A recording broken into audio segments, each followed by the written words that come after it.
ஒருத்தர் வாழ்கிற காலத்தில் மனைவி, மகன், மகள், மருமகள், பேர குழந்தைகள் அப்படின்னு குடும்பத்தோடு வாழ்ந்திருப்பார்.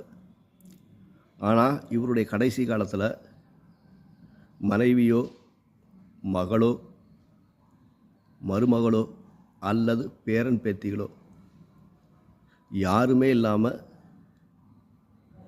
தனிமையில் வாழ்ந்து கடைசி காலத்தில் எதுவும் இல்லாமல் தனியாக வாழ்ந்து கஷ்டப்பட்டு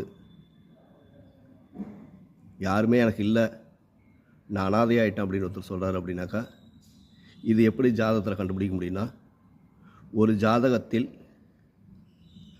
லக்னத்திற்கு 12ஆம் இடத்தில் நீச்ச கிரகம் இருந்தால் அப்போ இவங்களுக்கு கடைசி காலத்தில் காப்பாற்றுறதுக்கு யாரும் இருக்க மாட்டாங்க. அப்போ வாழும் காலத்திலேயே ஒவ்வொரு மனிதனும் தனக்கு தேவையான சொத்து சுகங்களை சேர்த்து வைத்து விட்டால் கடைசி காலத்தில் யாரும் நம்மளை கவனிக்க முடியாத நிலைமையில் இருந்தால் கூட நாம் சேர்த்து வச்ச சொத்து நம்மளை காப்பாற்றும். அப்போ கண்டிப்பாக பணங்கிறது மனுஷனுக்கு தேவை. கடைசி காலத்தில் இதுதான் நமக்கு கண்டிப்பாக உதவும்.